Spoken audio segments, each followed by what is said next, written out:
Gamers and gamettes, what is going on? It's your boy Tanek127 here. Please enjoy the gameplay in the background. It's me and a group of randoms I just found out in the open world, teaming up to take on Kotsu's Lair, one of the dungeons in the city Kyoto, on hard mode. I tried hell mode beforehand, that didn't really go too well, so hard mode's still pretty challenging, and I honestly hope you guys enjoy the gameplay. But anyway, what I want to do with this video is take the time out about a certain question I was asked on Twitter. I believe it was yesterday. I had uploaded a short vlog the other day, talking about how I was adding Onigiri to my YouTube roster and everything. And I click like on my own videos to share them on my Twitter and stuff. I don't know if any of you guys knew that, but if you ever see my videos and they get a like right away, it's from myself, so so that way my videos share on other social media platforms. But getting off topic, so when I hit like and the person actually had watched that video, it wasn't a follower, it was just a random person. They had said, "Ew, you had said that you liked Onigiri more than Final Fantasy 14." That was true at one point in time. But what it drove me to do was take the time to make a video telling you guys why Onigiri appeals to me so much. What do I like so much about this game?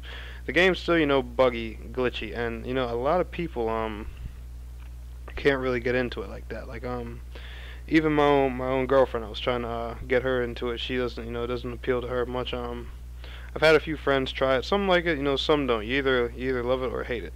But I'm gonna get into that. Why Onigiri appeals to me, and I'm gonna start with my history with Final Fantasy 14, just to give it an example. Now, Final Fantasy 14 is an amazing game. Lovely MMO. It was like I've said in every video, it was my first MMO, and I enjoy the fuck out of that game. Final Fantasy 14 is definitely my favorite of the two, between that and Onigiri.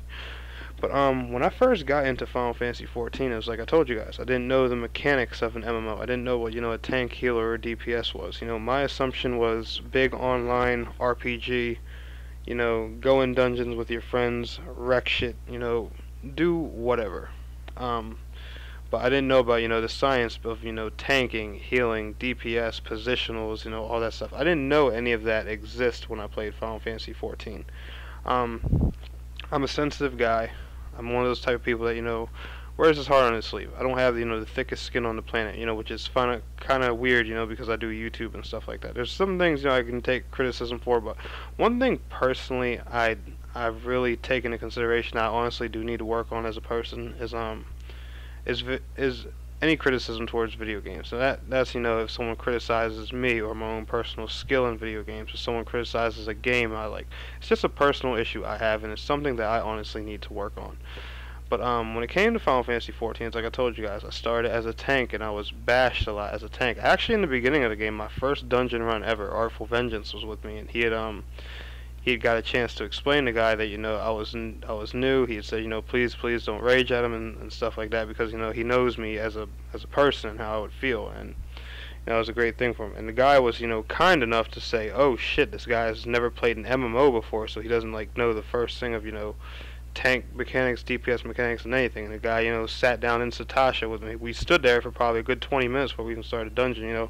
Him just explaining everything and telling me about my moves, rotations, and everything like that. I wish I could remember the guy's in-game name, because I would give him a huge fucking shout out for that. I'm still very grateful to that to this very day. But after a while, when the game got more serious towards like Brayflock's long stop, where things were more gear dependent and stuff like that, that was when I started really having a hard time. People were bashing me left and right. I was getting a lot of criticism and stuff like that. And like I said, I don't have the toughest skin on the planet. People, it bothered me. It was starting to bother my feelings after a while. It was a wreck. So I was discouraged from tanking. And I always feel pressured whenever I play Final Fantasy 14. And what I had expected out of it, was just like a big community-based dungeon crawler. Now this is where I get into that point of why Onigiri appeals to me. The reason Onigiri appeals so much to me is because it is that thing that I was wanting out of Final Fantasy 14 originally. You run into dungeons with a group of people, you walk in there with whatever weapon, however playstyle you choose, and you wreck shit. Now in Onigiri, don't get me wrong, the tanking and healing mechanic is definitely here. There are some areas where you need that, but in most cases in this game, as long as you're skilled enough, and mind you, you can have four different, weapons, items, and skill sets. Everyone can tank, everyone can DPS, everyone can heal. As long as you have those tools on you, you're fine. It's basically, you run in there with a group of friends. There's no turn-based shit. You run in, you hack and slash, and you tear shit up. That's just how the game goes. And that is what I originally wanted out of an MMO. That's what I originally assumed an MMO was. And the reason Onigiri appeals to me so much is because it's just like that.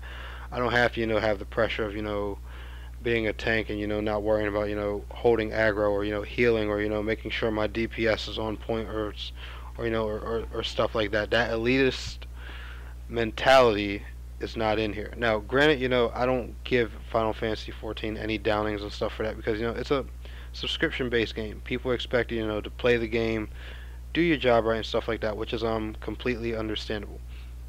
But even to this day, and it's something I'm trying to get rid of, I still feel like I'm under pressure or like there's a camera on me whenever I play Final Fantasy 14. Just because the reason I'm raising Dragoon right now, and this is the the worst thing the worst thing to say. Like, I don't care about having blood for blood as a DPS. To my opinion, that 10% increase, it can be a big deal, but it's not the end of the world. Like, everything in the game is still doable if everyone doesn't have blood for blood. And trust me, I know that because I've literally done everything in that game besides the second set of Binding Coil turns and the second set of Alexander turns. I know what it's like in that game. I'm only raising Dragoon deep down because I'm afraid people will bitch at me for not having blood for blood. And that's the mentality and feeling I need to get rid of in that game. And I think, once I get rid of that, the game will be a lot more enjoyable. Like, for example, I wouldn't mind being a tank if I didn't feel that pressure, if I wasn't worried that, every time I got into a dungeon, hey, this enemy may slip off me, and this healer might, say something or get mad. And guys, it sounds like the stupid, most petty thing in the world, and it is. I'm not going to lie to you. The fact that, I'm bothered by this is annoying, and especially the fact that, in all reality, I am a giant 6'5" dude that could probably bash the teeth in of, a good majority of the people who play that game. I'm sitting here, intimidated by, some guy yelling at me through an animated character. And it's really honestly, pretty stupid on my behalf. It's really honestly a bad thing, but it's something else I need to work on. It's one thing I need to change. I honestly meant to work on that, to honestly put that as a New Year's resolution to and honestly to just say it like this, to feel less pressure when I play Final Fantasy 14. Like, it's honestly, a majority of my reasoning even behind wanting samurai, because I want to be able to use a sword and just not worry. Well, if I didn't worry about the opinions of others so much, I could already use a sword in that game and not worry. I could be a paladin, or I could be a dark knight, because I wouldn't worry about those things. But the sad part is, and the grim reality of it is, I do, and that's something I really need to change. And I'm sorry this video sounds like more like a personal rant, or me crying saying, hey, these guys hurt my feelings on Final Fantasy 14 or some shit like that. It's not the point. I just wanted to address this topic because Onigiri is definitely a work in progress. Don't get me wrong, it's a great game. There's a lot of lore and a lot of story behind it if you actually read all of the annoying dialogue. And yes, it plays like those anime games, so there's a lot of just fucking talking in that game. But that's something to be expected with RPGs. I don't even bash RPGs like that for anymore. Now, it's not like on like a Sword Art Online Hollow Fragment level of tons of dialogue, but there's a fair amount of dialogue in this game, and I will say that. But yeah, I don't know. It's just something I wanted to share with you guys, and make it a bit more understandable. Like, I'm a big fan of Ragnarok Odyssey Ace. I played that on PlayStation 3 for a long while, as you guys know. And like, when I play Onigiri, I see an MMO version of like a Monster Hunter. That's basically what this is. It's a Monster Hunter MMO. And Monster Hunter, get with your friends, dungeon crawler types of RPGs are my favorite are like my favorite kind of RPG. So if someone makes an MMO Monster Hunter, I'm drooling on it, and and that's pretty much what Onigiri is. So I just wanted to explain that to you guys. I hope you all can understand that. I hope it makes sense, and don't worry, this doesn't mean I'm backing off of 14 or anything, because 14 is my first level. Like, one thing I am determined to do is get good at that game, be able to play it right, and stuff like that, because I truly see the amount of joy and stuff like that that people get out of it. It's a wonderful, amazing game. I honestly, I love everything about it, but I just want to try and alleviate that little bit of pressure off of myself that I constantly worry about every single time I go into a dungeon, and I honestly don't even know where the hell to start with it, to be honest with you.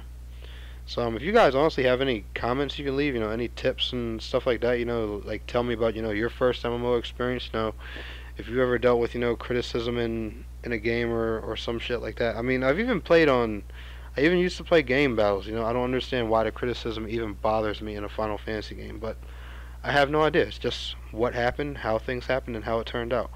But anyway, guys, I want to thank you all so much for watching. It's your boy Tanek127. Please don't forget to like, share, and subscribe. And definitely, if you want to, feel free to leave comments. Let me know your feelings. Peace out, guys.